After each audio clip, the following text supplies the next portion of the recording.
We'd all like to predict our patient's response ahead of time, and the cohort of follicles that we can recruit by FSH is reflected in both AFC and AMH. These measures in a meta-analysis were shown to be quite predictive of poor response singly, but combining them doesn't seem to offer a significant benefit and predictive value. And we should also consider other factors in our patients, of course, age, prior response to gonadotropins or their prior cycle outcome, and potentially obesity or excess BMI can contribute to response as well. And then SNP polymorphisms certainly have a role in response. They're not being used clinically, but I think in the future that might add in our assessment of patients. This literature, if you've read it, is a bit of a mess, mainly because the definition of poor response is different in many papers. Escherud tried to take a stab at this issue by defining the Bolonia criteria, but when you look through the publications, for example, in 47 RCTs, there were 41 different definitions of the population to be studied or what poor response is. And the incidence in our patient population has been estimated to be as high as 1 out of 4 patients. Some people I talk to claim it's more than half their patients. So certainly the aging population demographics are contributing to this increase in incidence of poor responders. So the Bolonia criteria was released several years ago. It's met with some criticism, but at least it took a stab at trying to create a benchmark where we could all publish studies with a more homogeneous population. Patients had to have 2 criteria of 3, including advanced age of 40 or greater, a previous poor response, 3 eggs or less, and or an abnormal ovarian reserve test defined by AMH and FSH. If patients had 2 prior poor response cycles with maximal stimulation, that alone was allowed to classify them as poor responders. And then a few years later, a group from Europe created the Poseidon criteria, and the purpose was to stratify patients into expected or unexpected poor responders, and they suggested that a new measure of art was the ability to retrieve an adequate number of eggs to obtain at least 1 euploid embryo for transfer. So studies have looked at the outcome of these patients. They called unexpected poor responders patients who actually had fairly normal ovarian reserve markers, yet they responded poorly. And they had 2 subgroups, patients who responded very poorly, less than 4 eggs, and then sort of an intermediate poor response, 4 to 9. And they stratified these patients in turn into younger and older unexpected poor responders. And then you had expected poor responders, people who came into the clinic with very poor ovarian reserve markers, and again, those divided into younger and older. And I think as we've learned over the years, age tends to trump most everything. And as you can see from this graph, the younger patients in the purple did better than the older patients. And within the younger patients, people with normal ovarian reserve, the unexpected poor responders did better than the expected poor responders. So young patients with relatively normal AFC, AMH levels did the best. Older patients with poor ovarian reserve markers did the worst. But interestingly, looking at this data over 18 months, about half the patients, about 58%, actually had a pregnancy. So they had multiple cycles, but poor responders do get pregnant about half the time if they hang in there and push forward with treatment. But again, age is a big impact. Nevertheless, the number of eggs we can harvest certainly impacts outcome. And there's many studies like this. This is just one study showing that as egg numbers go from 0, certainly up to around 10, there's quite a dramatic increase in live birth rate. Another study in this index cycle showing the same thing. As you progress from 0 to 5 to 10, there's a marked increase in outcome. After 10, the graph goes up, but it's fairly flat. So 10 eggs seems to be kind of a threshold where outcomes really do improve. And of course, oocyte number is a proxy for the number of usable blasts. As number of oocytes increase, the number of usable blasts and this is without CCS, this is just embryos that have adequate morphology to transfer or freeze, progressively goes up.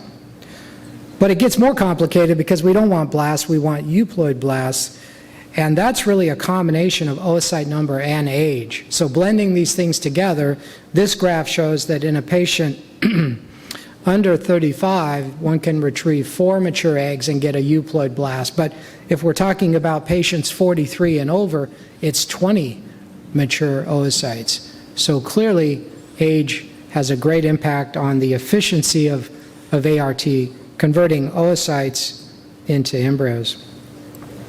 So how do we get these eggs? Well, this is a very short list of all the approaches in the literature, but traditionally, folks started with increasing gonadotropin dose. That was a very simplistic approach to getting more eggs. Microdose agonist flare was a protocol Richard Scott and I worked on, 20 years ago, and I think it's still around. The use of antagonists has really taken over the field in the last 10 years. And then there's various approaches to priming these patients with luteal, estrogen, luteal antagonists. Of course, you can prime with birth control pills. That may not be the best idea. And then there's the option to add back LH and the advent of recombinant FSH, where we're not giving LH routinely. You can add in aromatase inhibitors or clomiphene citrate to augment endogenous FSH production. And then there's adjuvants such as testosterone or other androgens, growth hormone. And then kind of a contrarian approach, which is to say, well, we're not going to get a lot of eggs, so why get a lot of eggs or even try? Let's use a minimal stimulation or even a natural cycle. So what about increasing gonadotropin dose? At face value, this doesn't seem to work. This is one of many studies looking at increasing doses from 450 to 600 a day. And you can see all the stimulation metrics, whether it's oocytes retrieved, mature eggs, embryos, or cycle outcome with pregnancy rates. They aren't impacted by this increase in gonadotropin. This was an interesting study from Europe where they took predicted poor responders and gave them a adjusted dose. In other words, they increased their dose to 450 a day, or they used what they call a standard dose, which in Europe is often 150 a day. And these were patients that had low AFCs, less than equal to 7. And while they found the higher gonadotropin dose led to fewer cycles that were canceled and more oocytes, the live birth rate wasn't greater. In fact, there was a trend toward lower live birth with triple the gonadotropin dose. And in looking at the cumulative live birth over 18 months, there was a 6% lower live birth rate in the high dose group. So less of these people are getting canceled. You're recruiting oocytes more often, but there's probably a finite quality of oocytes in these poor responders, so it really doesn't augment the live birth rate. But what about increasing the dose and splitting it? So this is the same study comparing 450 a day to 600 a day, but the 600 a day group had a BID or a Q12 hour dosing. And in this study, the number of oocytes doubled, both in younger patients under 42 and in the older patients. So we use BID dosing, we have for 20 years, and I think due to the pharmacokinetics of gonadotropins, this is potentially a way to deliver more gonadotropin consistently to patients over a 24-hour period of time. And it's just a nuance in this idea about increasing dose. So on a single daily dose with a peak and trough level, probably 450 versus 600 is of no value. BID may be a different story. So antagonists have really occupied most of our strategies for poor response, and the advantage is you don't depress endogenous gonadotropins from a level of probably 10 or so down to 0 before you start adding back gonadotropin. That's really the idea of an antagonist protocol compared to a long agonist.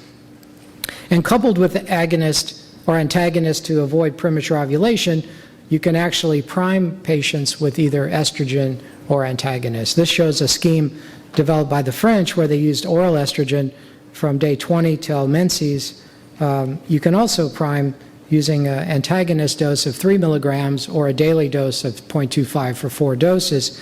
And what you see with both of these approaches is the follicular cohort is synchronized from the prior menstrual cycle after priming, where these follicular cohort tightens, and hopefully you'd get follicles that would grow more together or basically start at a similar size, so you don't have such asynchrony at the time of trigger. Looking at these priming schemes, particularly estrogen priming, a meta-analysis did find a lower incidence of cycle cancellation with estrogen priming and a higher live birth rate. So we typically use estrogen priming and not birth control pills to lead into our cycles with poor response.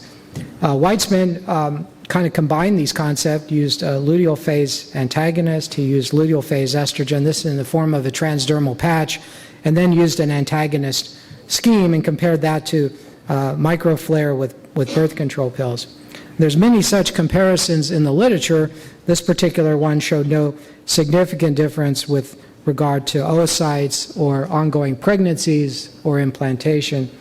But there have been other studies like this where comparing microflare and an antagonist protocol, microflare did lead to greater numbers of eggs, and in this study, at least a trend toward higher implantation and pregnancy rate. So I think part of it is operator error. If you use a protocol a lot and it's your favorite, you kind of learn when to trigger these patients, how to stim them, and so some of these studies I think are biased by what was probably the clinic's main protocol versus a new protocol they were trying, but perhaps not as familiar with. And certainly we all know antagonist took a while to ramp up and become proficient at. So what about minimal stimulation compared to high-dose stimulation? This was a nice study from Labarta from Evie, and they took the same patients and they went through one conventional stimulated cycle and then one minimal stim. And for them, minimal stim was 50 milligrams of clomiphene daily and then gonadotropin every other day. They were older patients, a mean age of 40, elevated FSH, low AFC, low AMH, the usual actors. And as you might guess, the minimal stim patients, of course, use markedly lower doses of gonadotropin, and yet they got more oocytes and more mature oocytes and more embryos as a result. Now, the design of the study, people had both cycles, and so they had embryos transferred from one cycle or the other, sometimes mixing, so pregnancy rates couldn't be looked at.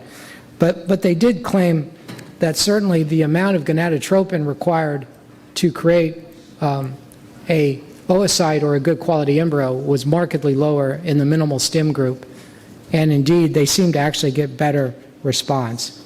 So what's going on? How could a minimal stimulation protocol do as well as a max stim? And this data from our unit I put together just to illustrate maybe the answer why. So these are patients who have been on a traditional high-dose antagonist protocol, so 450 units a day of gonadotropin, and looking at their FSH levels on day 5, they're about 19.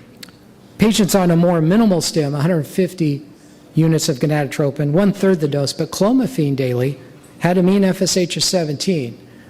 So Clomid is creating quite a large secretion of endogenous FSH from the pituitary. And remember, that's a different isoform than our synthetic products.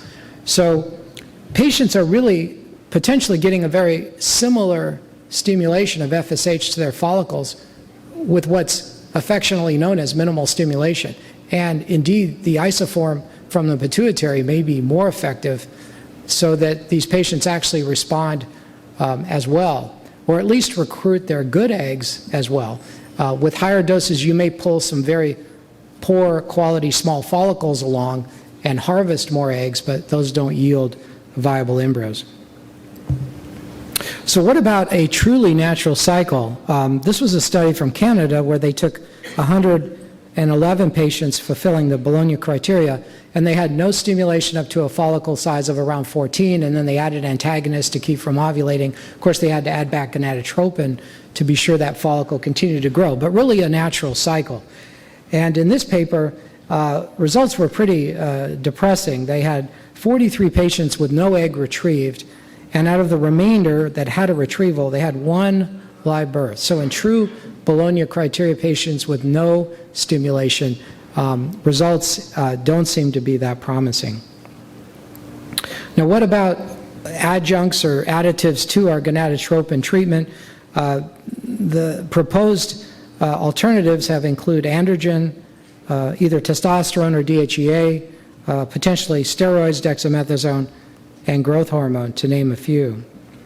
And the androgen story goes back to this primate paper from Vendola, where they gave systemic testosterone levels, raising androgens into the low male range. And the antral follicle count in these primates went from 3 to around 9. If they increased the androgen level even further, their antral follicles went up to 15. So it seemed like in the primate you could actually, get more runners to the starting line. You could get more follicles ready to recruit with testosterone. And so this has been applied in a couple human RCTs. The top one used a patch, an androderm patch, 20 micrograms per kilogram per day for just 5 days, and they found a lower incidence of cycle cancellation and a lower incidence of poor response. They didn't look at pregnancy rates. And then androgel, so a transdermal gel commonly used for male hormone replacement, was used in the bottom study for a longer duration, 21 days. So lower doses of androgen, longer, and they found more eggs, more embryos, better pregnancy rates. So this literature is a bit muddy too because of the duration of testosterone used, the dosing used, and also the absorption is very variable. If you ever measure testosterone levels after giving patients a patch or gel, they can be 300 or they can be 40. So there's a lot of variability. Maybe it's operator error, but we found our blood levels of androgen after treatment with patients is not at all consistent. DHEA has been around a long time. I think Sandra Carson talked about it in the late 80s. And studies, some say it's beneficial, some don't. This meta-analysis from Greece looked at 7 RCTs, and bottom line is they didn't find a significant increase in stimulation parameters, particularly oocytes, and they didn't find an improvement in clinical pregnancy. So growth hormone has also been around. I remember going to one of the first World IVF meetings in Jerusalem, and growth hormone was a topic there in, I think, 1988. Poor responders have low IGF-1 levels, so there's some physiologic sense behind growth hormone. Growth hormone stimulates granulosa cell proliferation. That should help our oocytes. And higher intra-ovarian or higher intrafollicular growth hormone levels have been correlated with improved oocyte competence. So in looking at this meta-analysis data, there are 6 RCTs that overall show an absolute increase of 17% in live birth and a 22% increase in patients successfully undergoing a transfer. But like poor responders, this literature is a bit messy. So the amount of growth hormone people have used can vary 3 or 4-fold in terms of dosing, and the duration can vary from 5 or 6 days to as long as a month. So nobody has sorted out who are these patients that benefit from growth hormone, how much should we give, how long should we give it. And of course, cost is a factor. 10 days of growth hormone in the US is about $1,000 US, so you can imagine a month of that treatment is really going to add to the cost. In the era of recombinant FSH, folks looked at adding back recombinant LH in poor responders. Now, these are poor responders that were downregulated, so long lupron, long agonist protocol. So their endogenous LH was nil. But in that subset of poor responders, downregulated, adding back LH does seem to improve outcome in poor responders. This may not be true with antagonist patients where they have endogenous LH the first 6 days until they receive antagonist. Some of the mechanisms behind this could include cumulus cell health. In this study, they found that adding back recombinant LH decreased the rate of apoptosis in the cumulus around the oocyte, and of course would provide for a more healthy egg at retrieval. Now again, our poor responders don't have a big margin of error. What follicles they have, we need to get eggs out of them. And in this study, they looked at patients who, from follicles 14 millimeters and greater, they had an egg retrieval rate of less than 50%. so they had trouble getting the eggs out. And they subsequently recycled these patients with a dual trigger, HCG antagonist, and the oocyte retrieval numbers went from a little over 2.5 to 7. So a dual trigger or an agonist and HCG double trigger may be a good idea in poor responders where you need to get an egg out of every follicle. You can't miss any. And similarly, these eggs have to be mature, of course, or they're not going to lead to an embryo. And in this study, a dual trigger was looked at in patients that had a history of low maturity. And looking at the double trigger, their maturity rate in these patients went from 38% to 75%. So we typically, in antagonist cycles, use a lupron and HCG trigger to try to maximize our egg yield as well as our maturity rate, because again, these patients have very little margin of error. One oocyte can mean a big difference to them. So our patients are certainly in a hurry, and rightly so. They're aging and they want to get to a baby as fast as they can. They want to get to a euploid embryo as fast as they can. And so this idea of dual stimulation, I think, started in China and Shanghai. I think Dr. Shoa might have been involved with those folks. And this was carried on in other studies, this by Ubaldi in Italy, where he took, again, poor responders and stimulated them in the follicular phase and turned around and repeated the stim almost immediately. So traditional antagonist protocol, they used agonist trigger, so there wasn't a lot of HCG left around in the luteal phase, and then just a few days later repeated exactly the same protocol. It wasn't a different protocol between the follicular and luteal phase. And as you can see, 41% of patients, 42% almost, had a euploid blast from the follicular phase. Around 53% had a euploid in the luteal phase. And when they did a follicular and luteal phase stim together, about 70% had a euploid blast in one menstrual cycle. So the dual stimulation for patients with very few eggs gets more eggs quicker, it gets more euploid embryos quicker, and gives more patients an opportunity for transfer. And it doesn't appear that the luteal phase is really a compromised time to stim. As you can see here, the metrics between the two cycles revealed similar numbers of oocytes, blastocysts, number of euploid blasts, and the implantation rates were all comparable. So I think you can stimulate patients in the luteal phase, probably using an agonist trigger, though, instead of HCG, is important for this approach. So what about the approach in the laboratory? Should we transfer these eggs as quickly as we can? The theory of get them out of the lab, back in the patient. Should we culture everybody to the blast stage? In this study, they looked at poor responders who had 4 eggs or less, so pretty low response. And they either underwent an exclusive cleavage or day 3 transfer strategy, or they were all cultured to blast.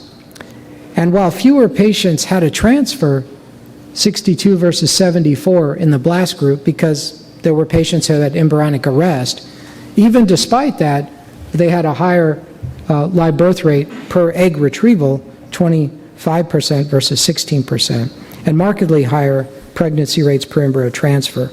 So even on a per egg retrieval basis, it appeared that culturing to blast didn't compromise patient outcome compared to day 3 transfer. Now, what about preparation? Again, these patients have little margin of error, so they can't go into a stimulation with poor ovarian reserve with a poor health status. So nutrition, probably a Mediterranean diet, obesity correction, stress reduction, certainly smoking is a big deal, modifications of alcohol and caffeine are all things that negatively impact IVF and can be hopefully modified before you start treatment. Antioxidants have been looked at over the past 10 years and may improve outcome as well. And this comes from data looking at follicular fluid, where ROS levels in the follicular fluid negatively impacted oocyte quality and ultimately IVF outcome, and total antioxidant capacity inversely was positively impacted with IVF. And these ROS agents induce granulosa cell apoptosis, again, something that would be expected to negatively impact oocytes. So Bob Casper from Canada has done a lot of work on CoQ10. We were approached by a nonprofit who uses a special formulation of acai in brain injury research patients, and I won't go into the details, but they published in the Journal of Biochemistry the different versions of acai that really don't have much bioactive content, and the source that they used was very bioactive. So we used this in a group of our IVF patients, and overall, they were getting 35% more eggs compared to their control cycle, but we couldn't do a randomized trial. We tried, and no one signed up. So we had to use prior cycles as a control. They had 40% more fertilized eggs, and they certainly had very nice clinical outcomes. So I think there's something to antioxidants, whether this is the best one, or CoQ10's better, or alpha lipoic acid, or pycnogenol, or all the others are better, or maybe a cocktail of all of them, I think still has to be determined. So with our aged patients, really one of the focuses has been on mitochondrial function, and with aging oocytes, we see decreased membrane potential, decreased ATP production, and again, increased ROS production, as these mitochondria have to become more active in their older state to make enough ATP to compensate. Their dysfunction results in large increases in ROS, and this may be the target for antioxidants to work. So besides ingesting antioxidants, prepping the patients with these, could we do anything in vitro? Could we improve mitochondrial function in our aged oocytes in the lab? So Rebecca Kreischer from our group has been interested in this in the pig model and bovine model and mouse model, and has come up with an antioxidant cocktail that she adds to the media for AMA patients. And in the mouse, it's been shown to increase blast development. We found similar outcomes in the human. And looking at JC1 staining, these embryos from added mitochondrial antioxidants show increased membrane potential, increased ATP production. Now, in looking at AMA patients, their oocytes display lower membrane potential, and we looked at an in vitro fertilization or IVM model where we take out eggs from mice that are immature, and we actually mature them in vitro with this antioxidant cocktail. And in the AMA patients that had IVM with the antioxidants, their membrane potential was restored to the controls of younger mice. So could IVM be a mitochondrial approach, or could it be used with mitochondrial in vitro therapy for AMA patients? We think that may be a potential future way to approach these oocytes in vitro. And finally, there's been some other approaches in the literature, very experimental, to try to help our DOR patients. From the EV group, bone marrow autologous stem cell transplant has been used using radiologic catheterization of the ovarian arteries after obtaining these stem cells from the bone marrow. Autologous mitochondrial transfer, so injecting mitochondria into oocytes, has been around for 20 years. In vitro activation, IVA from Aaron Shui and the group in Japan has been used in very, very poor ovarian reserve, really premature ovarian failure patients, and they've had around a dozen pregnancies now. And then, of course, stem cells seem to be the most exciting future, where we could reconstitute or actually create oocytes in vitro with arguably young mitochondria and young chromosomes. And Hayashi's group in Japan, I think, is probably leading the way in this research.